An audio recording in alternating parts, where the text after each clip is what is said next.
বাংলাদেশের প্রাচীন এক জনপদের নাম ভোলা। দেশের সব থেকে বড় দ্বীপ জেলা হচ্ছে এটি। ভোলার প্রাকৃতিক বৈচিত্র্য এবং নদীর বুকের সৌন্দর্য সত্যি মনোমুগ্ধকর।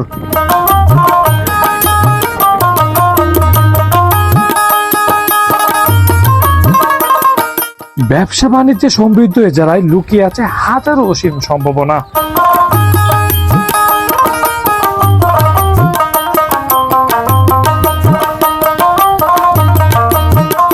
এ জেলার জেলেরা গভীর সমুদ্রে দিন রাত মাছ শিকার করে নিয়ে আসেন। তারাই আবার সুপারির বাগান করে গড়ে তোলেন ব্যবসার প্রসার।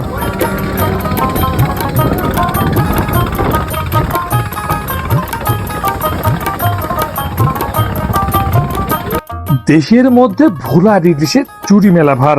রাত দিন মাছ ধরেন, নিজ হাতে জাল বুনিয়ে জীবিকা চালায় তারা।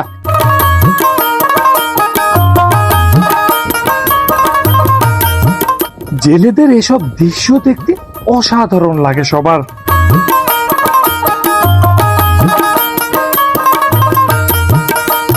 অন্যদিকে ভোলার তরমুজ দেশের বিভিন্ন প্রান্তে পৌঁছে ক্রেতাদের চাহিদা পূরণ করে থাকে।